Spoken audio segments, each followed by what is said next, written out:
Can I talk to you for a minute? Can I talk to you for just a second?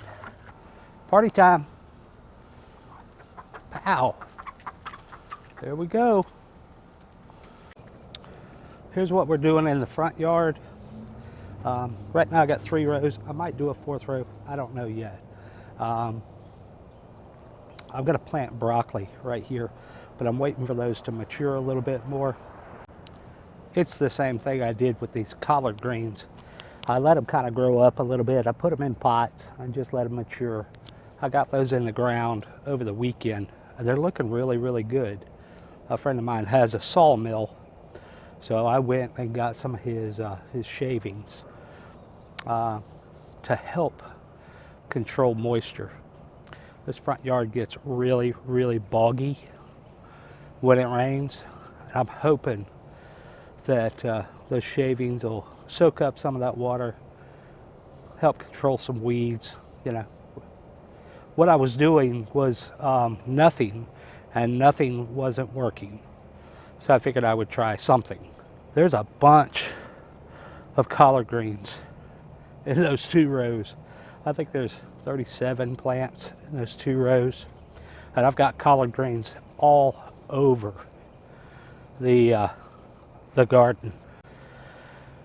This was kind of a cool surprise. This is a zinnia that some seeds fell on the ground and it came up. It's about to give us a flower. In this bed, we've got rainbow chard on the back side, and we'll be picking that pretty soon. I've got a couple of heads of collard greens down there. This is broccoli, and I may put spinach here, or I may put spinach here. But in this bed, we've got some more Savoy cabbage. We have rainbow chard and broccoli. In this bed, we've got some Bravo cabbage. And if you'll notice, these heads, they came out of the same pack as the other Bravo that you saw. You can see how much smaller these heads are. I'm not sure if it's a light penetration or what might be going on. But they're going to make heads of cabbage also. Got a couple of collard plants, and then we've got some more broccoli. And then here, this is going to be carrots. That's almost it for the front yard. I did want to show you this. We got a volunteer cucumber, and we'll be eating cucumbers here pretty soon. I'm not sure what the variety is. It kind of looks like a pickling cucumber.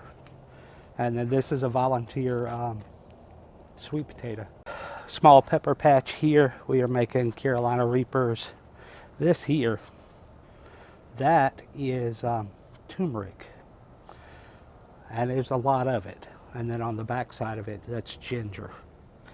So we've got a lot of turmeric and ginger growing. These are our peppers. I've kind of spread them out throughout the yard. We're picking a lot of peppers all the time. This is a ghost pepper. It looks like there might be a worm. Maybe. I don't see it. That's a beautiful ghost pepper there. Look at that thing. What a pretty pepper. There it is. Look. See that? That's a tomato hornworm. They will eat your peppers. And we'll just take him off. Hey, come here. Let's go, chickens. Let's go, chickens. Here you go. Party time. Pow. There we go. Yeah, you got to watch your peppers for tomato hornworms, because they will sure get on there and they will devastate a plant. This is a big, big pepper plant. So it would take a lot of eating to get it and really do some damage. But, you know, keep an eye on it. But look at the blossoms on here. You see the number of flowers? It's amazing the number of peppers this plant produces. We use the ghost peppers in in the salsa that we produce here at the homestead, as well as the hot sauce. A lot of you probably didn't know this, but we do have a website now. It is pruitthomestead.com, and we sell a lot of different stuff on there. Go check it out, pruitthomestead.com, and get some hot sauce. It's good stuff. In this bed, we've got some got kale in there, and I keep that cloth on there because the chickens like to get in there and get at my kale, so that helps protect it. Here we got some peas, some garden peas.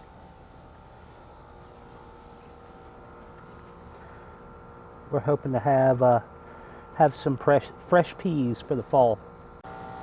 Have a little bit of rutabaga here. This is turnip greens. They are doing a really good job. It's time to pick some turnip greens and eat some turnip greens. I love the greens more than I do the turnips themselves. If you've never had turnip greens for breakfast, I highly recommend it. Turnip greens cooked in a little bit of bacon grease, right beside some eggs and bacon and a biscuit, is wonderful. Our mustard greens are looking really good too. I'll probably give those another couple of weeks before I try to have mustard greens. We've been eating a few in our salads. Been putting turnip greens in our salads also. These are the broccoli that I'm letting mature a little bit. I just put them in some pots, and I'm going to feed them some fertilizer. Let them get a little bit bigger before I put them in the row. Figure while I'm out here, I'll prep another row. We'll plant something.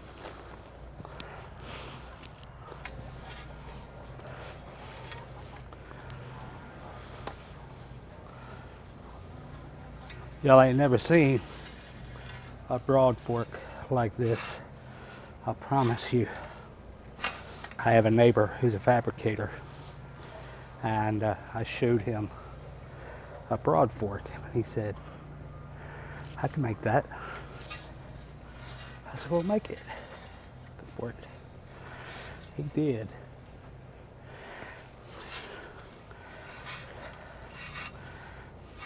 It's heavy. I tell you what, I don't think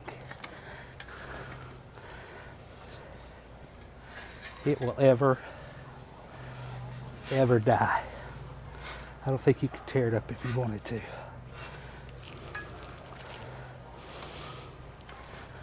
Yeah, when we're broad forking, just trying to aerate, get rid of some compaction, and that does it.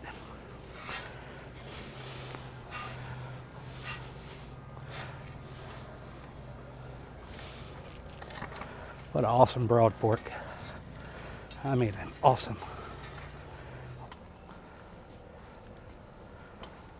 We were having a great conversation the other night in our home group. And one of the ladies there has 2 young children. I think one of the kids is 5, the other one is 2, not even 2, like a year and a half. And she says, I feel like I'm failing my kids. This one hasn't reached this milestone, and this one hasn't reached this milestone, and I feel like it's my fault. Those were her words. And it hit me like this.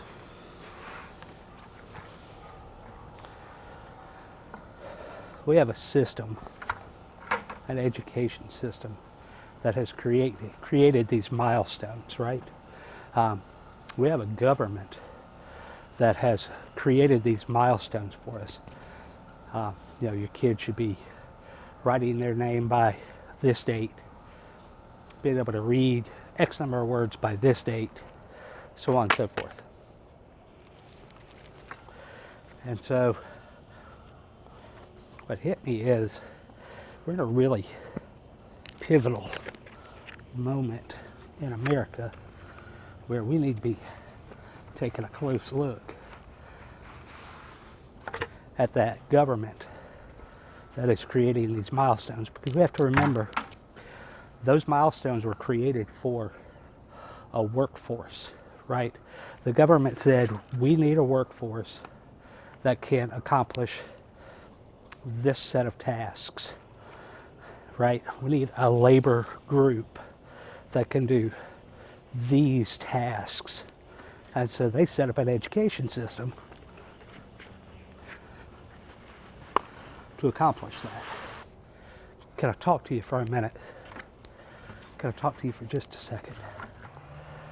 Our government and education system over the last 40 to 50 years has created a compliant society. Learn this set of skills so that you can perform this set of tasks. And that's not working out anymore.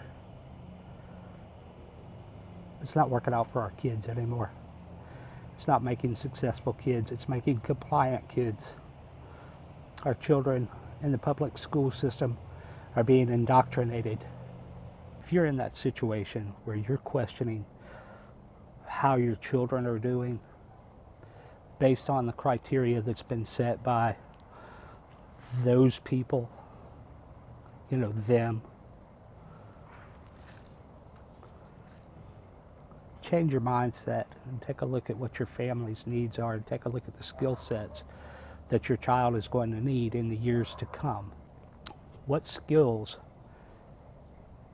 will your child need to be successful in life? Not what they say, but what you say as a parent.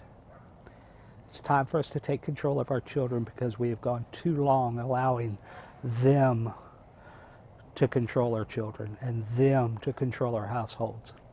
It's my opinion, folks. I hope it's helpful to you. I hope it encourages you. That's it for today, folks. I sure appreciate y'all hanging out with me.